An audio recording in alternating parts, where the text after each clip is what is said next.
Boa tarde de novo. Vim agora falar sobre a energia no futuro, que deve ser renovável e barata.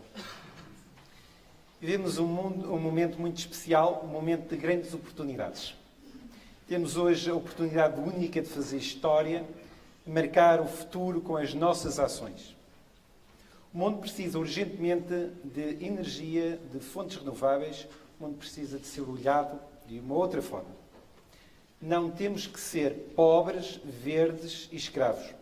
Honestidade, dedicação, inteligência, coragem, é tudo que é preciso para marcar a nossa história e a história da energia de fontes renováveis, renovável e barata. Eu disse honestidade, dedicação e inteligência. Permitam-me que repita, com honestidade, dedicação e inteligência. Foi essa a lição que aprendi do nosso rei D. João II e quão longe ele nos levou, um povo, um projeto, um destino. Há pessoas que nos marcaram de muitas formas. O professor Carlos Costa, meu orientador de doutoramento e diretor do departamento e depois da faculdade, agora jubilado, inspirou muitas das minhas escolhas. Pela sua mão, entrei na investigação das células de combustível e depois nas células fotovoltaicas. Pela mão do professor Michael Gratzel, entrei na investigação das células fotoeletroquímicas para a clivagem solar de água. Fui preterido para uma posição de professor catedrático na FEUP, em 2013, e nos nós da vida que nos fala Steve Jobs, no seu magistral discurso na Universidade de Stanford, 2005, fui convidado para um lugar de professor catedrático na Universidade de Aarhus, na Dinamarca, em 2012. Em 2013, como professor convidado desta universidade e em colaboração com um colega dinamarquês, surgiu uma nova patente, uma nova área de investigação e uma nova empresa. As baterias Redox de caudal solares e a empresa Visblue. De seguida, em colaboração com outros colegas, propusemos as baterias Redox de caudal bioeletroquímicas, aqui com colegas da Universidade do Minho. Hoje, e em colaboração com colegas da Universidade do Porto, Coimbra e Nova, lancei-me na investigação da fotoeletroredução solar do CO2 para a produção de combustíveis solares, CO, metanol e metano. Num dia lindo de verão, ao meio-dia solar, a potência radiante nesta bela cidade de Coimbra pode ultrapassar 1 kW por metro quadrado. Um aquecedor elétrico, e eu vi aí alguns, tem no máximo uma potência de cerca de 2 kW. Portanto, por cada 2 metros quadrados de radiação solar podemos ter a mesma potência que um simples aquecedor de 2 kW. A Terra recebe continuamente na sua superfície 97 mil terawatts de potência radiante. Em 1954, os laboratórios Bell, nos Estados Unidos, demonstraram publicamente pela primeira vez o uso de células fotovoltaicas de silício. O custo desta tecnologia desceu desde 1977 até hoje cerca de 250 vezes. Custo de produção. Em Portugal, o preço da eletricidade fotovoltaica é de cerca de 11 cêntimos por kWh. E o preço da eletricidade para uso doméstico é 21. Portanto, a fotovoltaica já é mais barata. Muito mais barata. O preço na produção de produção de eletricidade em Portugal é inferior a cerca de 5 cêntimos por kW. Estamos a falar das hídricas, das grandes hídricas, da eólica, estamos a falar também das estações termoelétricas. Em 2014, o Governo publicou o Decreto-Lei 153, que regula a produção de eletricidade renovável para autoconsumo. No entanto, este decreto impõe que o preço de venda à rede do excedente de eletricidade produzida seja só 5 cêntimos. Portanto, nós produzimos, custa 11 cêntimos, mas o que produzirmos a mais, temos de vender a 5 cêntimos e, portanto, por prejuízo. A produção de eletricidade renovável para autoconsumo só é, assim, verdadeiramente interessante se for possível o seu armazenamento. porque eu produzo em minha casa durante o dia, mas, em princípio, vou consumir lá à noite. Para poder o fazer, eu vou ter que armazenar eletricidade. Os edifícios representam, em Portugal e na Europa, de resto, cerca de 40% do consumo de energia total. A Diretiva Europeia 2010-31, relativa ao desempenho energético dos edifícios, impõe que, a partir de 2019, já o virá da esquina, todos os edifícios ocupados por entidades oficiais e, a partir do início de 2021, para todos os edifícios novos, eles devem ter necessidades energéticas próximas do nulo.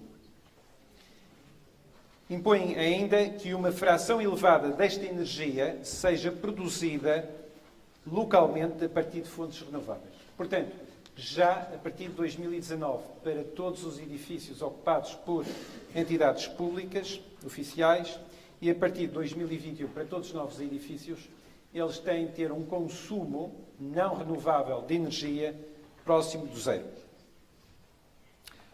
O consumo de energia elétrica é cerca de 15% do consumo energético médio em edifícios na Europa. As baterias redox de caudal, em que os pares redox se encontram dissolvidos no eletrólito, apresentam-se atualmente como uma tecnologia de armazenamento estacionário local mais promissora. É uma tecnologia muito robusta, modular e com um custo de armazenamento previsível de 3 cêntimos por quilowatt. Ou seja, cada quilowatt que eu armazeno vai me custar 3 cêntimos. Tem uma eficiência energética superior a 80% e uma densidade de armazenamento de 30 watts-hora por litro.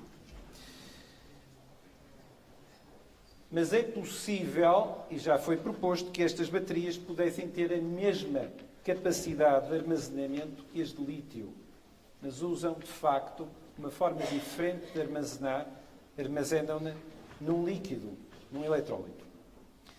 Mais recentemente foi demonstrada a possibilidade de carregar os pares redox de uma bateria redox de caudal usando células bioeletroquímicas, ou seja, células em que micro-organismos convertem a energia disponível em várias substâncias orgânicas em energia eletroquímica. Este trabalho pioneiro foi iniciado pela Universidade de Porto e do Minho. O petróleo não é atualmente apenas a nossa maior fonte de energia primária, mas também a maior fonte para a produção de químicos de grande consumo, nomeadamente plásticos, borrachas, fertilizantes, etc. Será possível montar uma indústria semelhante à petroquímica, mas baseada na energia solar? A chamada solar química? Efetivamente, eu entendo que é possível e o barco já está em movimento. A fotoeletroredução solar do CO2, monóxido de carbono, metanol e metano já está em marcha a nível europeu e a clivagem fotoeletroquímica da água para a produção de hidrogênio já está a passar para o mundo empresarial. Ou seja, a produção de hidrogênio a partir da energia solar. Portugal pode obter a liderança desta tecnologia. Só este ano, em fevereiro, eu fui contactado por vários colegas europeus para avançarmos com a investigação conjunta.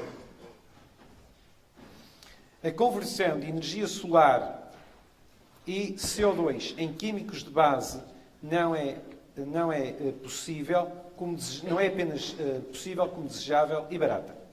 Os maiores desafios são o desenvolvimento de um fotoelétrico eficiente e estável e um catalisador com elevada seletividade. Um projeto PAC, cofinanciado pela FCT e a Agência Nacional de Inovação, foi recentemente submetido, envolvendo a Universidade de Coimbra, a Universidade Nova de Lisboa e o Porto. As células solares sensibilizadas com corante, ou DSCs, e as células solares de perovskita são duas tecnologias fotovoltaicas muito promissoras. Por exemplo, a tecnologia das células solares de perovskita tinha em 2009 3,8% de eficiência energética e em 2015 21%. Estas células têm uma espessura de material ativo de cerca de 0,5 microns, 500 nanômetros. Por outro lado, As células sensibilizadas com corante têm atualmente uma eficiência máxima de cerca de 14%. O silício andará por os 25%. Ambas as tecnologias usam materiais abundantes e baratos e, embora as células de perovskita contenham atualmente chumbo, está a ser desenvolvido um grande esforço para o substituir. Estas células podem ser produzidas com padrões e cores variados e assim integrar facilmente as fachadas das nossas casas e edifícios. De facto, podem constituir essas mesmas fachadas. A selagem destas células foi durante muito tempo um problema quase inultrapassável. Felizmente foi possível desenvolver um processo revolucionário de selagem a baixa temperatura assistida à laser. Esta tecnologia foi desenvolvida pela Universidade do Porto, em colaboração com a EFASEC e agora vendida à empresa australiana Dysol.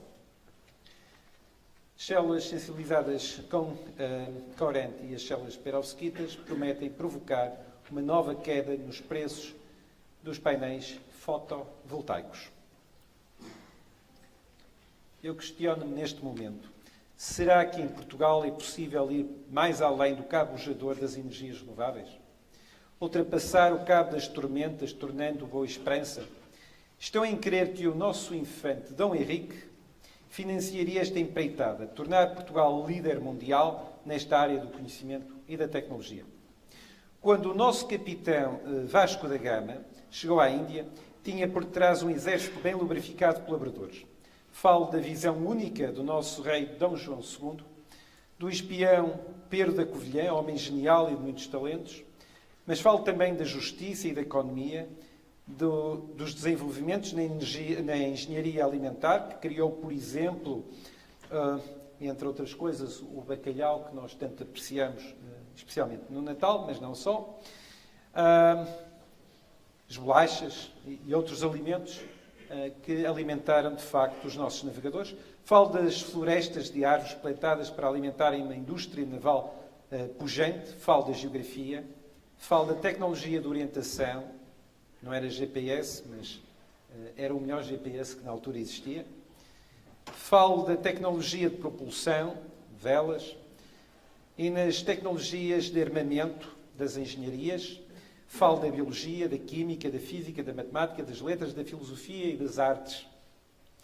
Não esqueço ainda dos que trataram das almas dos nossos antepassados. Falo de um povo que, sob a visão esclarecedora e honesta de reis, padres, banqueiros, capitães e professores, ganhou um destino e foi um povo grande entre os maiores. E com isto eu quero apresentar aqui um sonho que já entrou em movimento. Eu sonhei e sonho com um espaço laboratorial em que 10, 15% da área seja dedicada à investigação académica e o restante ocupado por empresas que façam investigação. Estas empresas deverão pagar o aluguer do laboratório de investigação e, em troca, poderão partilhar com os investigadores académicos preocupações, questões, discussões que serão com certeza frutuosas e os equipamentos por estes disponibilizados. O edifício deverá ser sustentável, o laboratório, o edifício deverá ser sustentável, ou seja, deverá minimizar os custos de construção, de operação, bem como de impacto ambiental. Deverá ser um edifício que contribua para a produtividade dos seus ocupantes, ou seja, um edifício funcional e agradável. Finalmente, deverá ser junto à academia. Acredito que este modelo permite maximizar a valorização socioeconómica da investigação, dando assim boa resposta aos seus acionistas, ou seja, aos contribuintes portugueses e empresas. Eu chamo a atenção que a investigação que se faz é financiada por os impostos dos portugueses. E, portanto, há uma obrigação ética de dar retorno a quem investe, bom retorno deste investimento. Quero pensar que era desta beleza que o nosso Prémio Nobel José Saramago falava quando se referiu à química. Acredito que a beleza da química está na sua capacidade de melhorar o nível socioeconómico dos portugueses e, assim, a sua beleza. Este projeto, este sonho de laboratório, já navega. Foi lançado ao mar dos descobrimentos na semana passada pelas mãos do presidente da UPTEC, professor Novaes Barbosa, sob o alto comando do magnífico reitor da Universidade do Porto, professor Sebastião Feio. Será que, inspirados pelo nosso rei Dom João II e sob o comando do Vasco da Gama, esta nau poderá juntar esforços dos nossos melhores filósofos, investigadores, empresários, padres e demais artistas e aportar nas cidades das baterias solares redox de Caudal e dos painéis solares fotoeletroquímicos para a produção de CO, metanol e metano? Será que podemos chegar também primeiro à cidade das super baterias redox de Caudal? Se formos conduzidos pelo nosso capitão Vasco da Gama, inspirados pelo nosso rei Dom João II, tenho a certeza que assim acontecerá. Vejo uma rede nacional de laboratórios, Vasco da Gama, a criarem sinergias para a conquista de cidades selecionadas do conhecimento e da tecnologia no Oriente e no Ocidente. Uma rede sustentável, assente nos 3 pilares: honestidade, dedicação e inteligência. E patrocinada pelo nosso infante Dom Henrique e por uma rede imensa de empresários, aparecerão então Pedros da Covilhã, Pedros Nunes, Garcias da Horta, Egas Muniz e muitos, muitos mais. O projeto Vasco da Gama atraiu já um alto responsável na Universidade de Orros que pretende reproduzir um laboratório com a mesma filosofia na sua universidade. Será que a nau do Vasco da Gama vai criar a primeira rede verdadeiramente europeia de laboratórios de investigação e desenvolvimento? Sonho com isto. Vejo empresas multinacionais a viajarem para Portugal e instalarem-se neste retângulo abençoado por Deus, inspirados pelo grande capitão e pelos nossos melhores filósofos, trazer alegria e riqueza em abundância. Uma palavra final. Não embarquemos em naus conduzidas pelo canto de sedutoras sereias. Acreditem antes no caminho traçado pelo nosso rei Dom João II. Desenvolveu a justiça, a economia, a investigação, a coragem, a dedicação. Nas palavras de Luís Vaz de Camões, expandiu a fé e o império. Honestidade, dedicação, inteligência e coragem são tudo o que é preciso para termos alegria e riqueza em abundância. E não poderia deixar, no final da minha intervenção, de agradecer. Queria deixar aqui uma palavra de reconhecimento ao magnífico reitor da Universidade do Porto, uma palavra amiga ao presidente da UPTEC, professor Novaes Barbosa, à excelentíssima vice-reitora para a investigação da Universidade do Porto, professora Maria João Ramos, ao diretor da Faculdade de Engenharia, professor Falcão e Cunha, à minha diretora, professora Arminda Alves, ao meu supervisor de doutoramento e ex-diretor da FEU, professor Carlos Costa. Uma palavra especial de reconhecimento à minha equipa de investigação, que são parte integrante desta epopeia e que diligentemente se esforçam todos os dias por se ultrapassarem. Muito obrigado aos meus colegas e amigos, à minha mãe, ao meu pai.